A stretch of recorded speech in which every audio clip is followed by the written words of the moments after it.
heard too many rare earth element companies today, but if you were here 8 years ago, this entire session was only about rare earth elements. At the time, I was sitting here as well as a mining analyst, listening to mining projects presenting rare earth elements and how can we develop them. And then I had the chance to join one of those juniors, and actually I've been running them now for 5 years. My focus, as you can see here, is rare earth element recycling for the permanent magnet industry. So I'll just quickly go over a couple of main objectives of the rare earth element industry. So in general, Geomega is now divided to have two branches. I have the Montviel, a large rare earth project in Canada, and I have Inorbit, which is our innovation arm and the group that's doing where we are developing the recycling technology. Now, forward-looking statement, of course. Okay, so why invest in rare earth elements? So we all know why we want to invest today in cobalt. But in rare earth elements, we want to invest because we have 4 elements which are all going into magnets. Magnets go into electric motors. Electric motors go into wind power or any other renewable energy generation, and it goes into electric vehicles. And same place as where we'll have our battery, we need a good efficient motor to drive our car. So if we want a good efficient motor, we want a motor based on permanent magnets. Those permanent magnets are made with 4 elements: neodymium, praseodymium, terbium, and dysprosium. So globally, that's 30% of the global demand, but in the rare earth element sector, it represents 80% of the market value.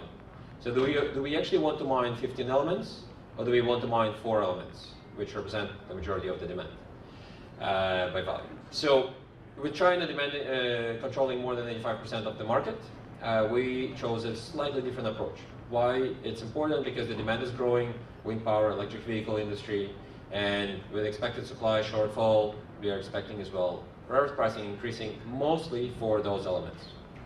So what's the bottleneck in that industry? And that is the refining capacity.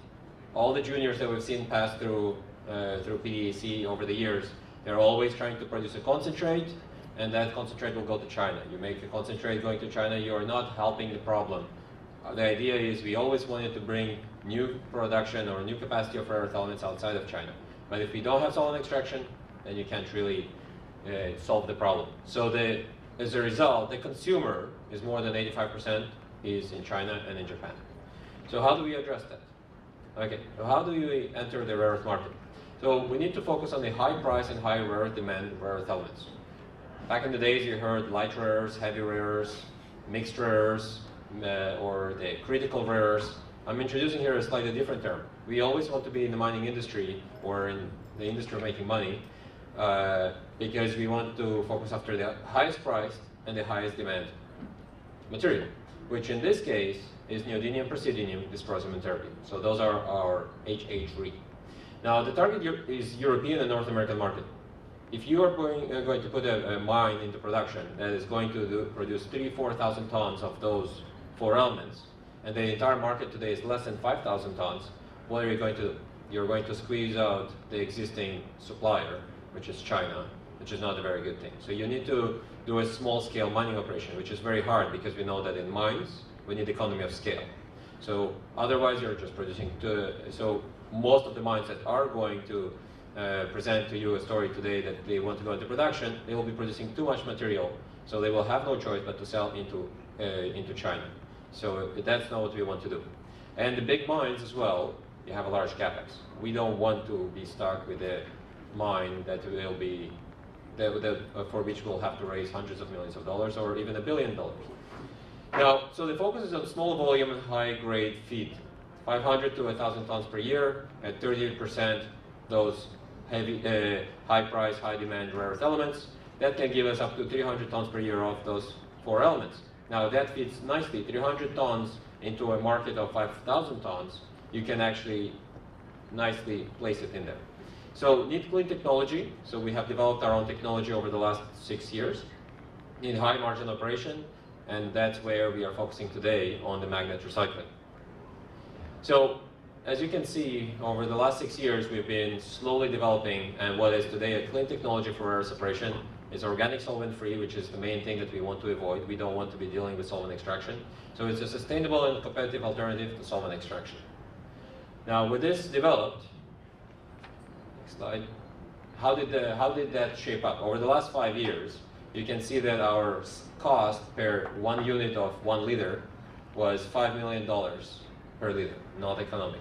Over the last 5 years, we brought it now towards $500 per liter.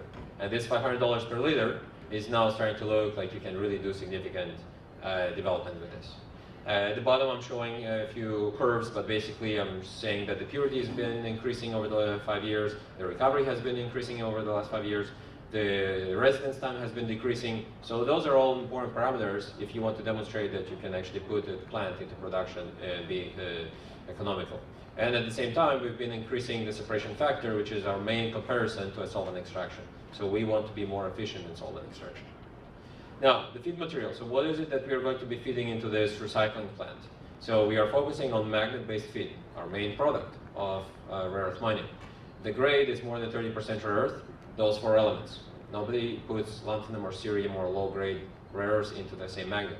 So you have 2 sources. One source is your primary magnet and alloy manufacturers. They produce residues. The end-of-life market, well, that's your windmills that are being disassembled, and the electric cars, and every single electric motor will have those magnets. So we've secured already an LOI with Rocklink out of Germany, anywhere between 100 and 200 tons per year, German-based specialists in production of waste and end-of-life recycling. US-based manufacturers, same thing, we got some material coming out of there. And we are partners now as part of a collaboration with Comet Tretma and University of Liège in Europe to be part of a pilot to recycle electric vehicles. Because right now it's 1 million cars, next year it's more, and then next year it's more. And every year we have more electric vehicles, but after 8 years, we'll start seeing those vehicles reaching the scrapyards. And that's where we'll see even more magnet. Now, is there more feed? Absolutely. So to make new magnet, every year we make 160,000 tons, which by the way, it's an $11 billion industry. That's 24 to 48,000 tons of waste every year. Most of it is in China, but some of it is outside. Wind power, well, 3 megawatts on average is 2 tons of magnet. If you look at the annual production capacity of windmills, we produce 50,000 megawatts. That's up to 33,000 tons of neodymium iron boron magnet. In 2017, we've been decommissioning facilities that have been built 15, 20 years ago. So last year, we decommissioned more than 400 tons of magnet. And that's 25% increase over the year before that. So every year that we are building more wind turbines, at the same time we have now the backlog coming from the decommissioned items that are being recycled. So the electric vehicles, as an example, an electric vehicle is, in the main motors, it's 3 kilograms of magnet. So 2018 sales, 2 million. EV, that's 6,000 tons. Average lifetime, 8 to 10 years. So let's just start counting when the 2 million cars that went on the road last year, that's all magnet that will get recycled and recovered in the future. Primarily today, it's all done in China. We are pretty much the first one. We are the first company in North America to efficiently recycle rare earth magnets.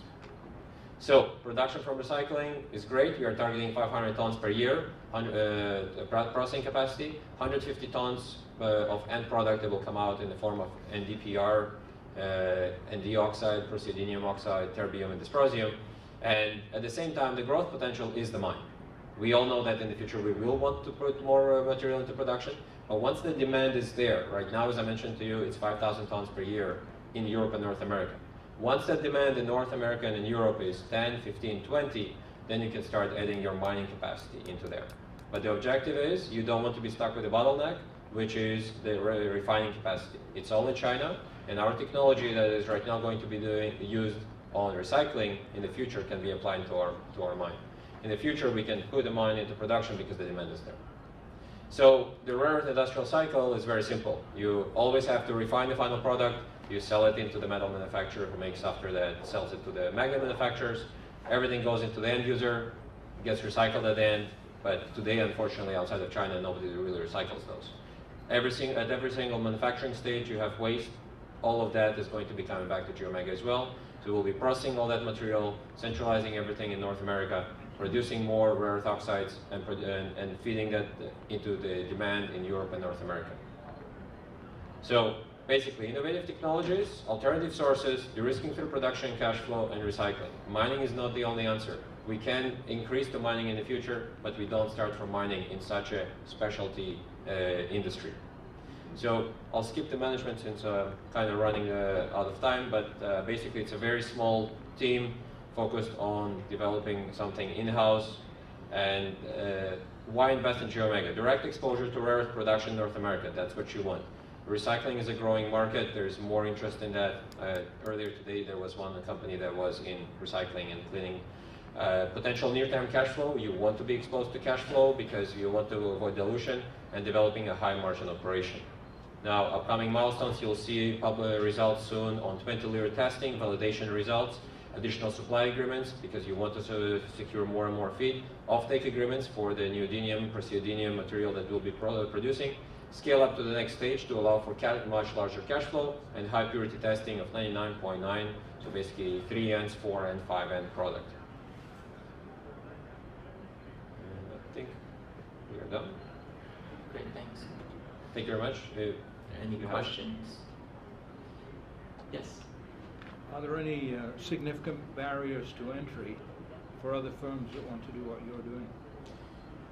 Supply, which is what we've been trying to address. We are trying to secure all the supply so it can go through us. Otherwise, the technology is the other entry. We've developed this technology over 5-6 years now, and we know that universities are doing research, but we've been looking at the operating costs of those technologies, and they are very far from being competitive. We know the cost in China, and that's what you need to compete with, and that's where we are. We are at a competitive range. How much money has your company raised? Like how much has been invested in this? Well, okay, that's a bit harder to answer because Geomega was originally focusing only on the exploration side for the Monviet project. So obviously, over those years, during the 2011-2012 period of rare earth elements demand, I believe the company spent around $20 million, if not more, on the exploration side, economic studies and all that. Right now, over the last 4 or 5 years, I believe we put around $3 million into the technology development, $3 or $4 million. And what's the level of burn rate now? The company burns approximately right now less than $20,000 per month. And the company is basically targeting right now to scale up as soon as possible to start producing the cash flow. Okay. Any other questions? That's great. Thank you very much. Thank you. Thank you.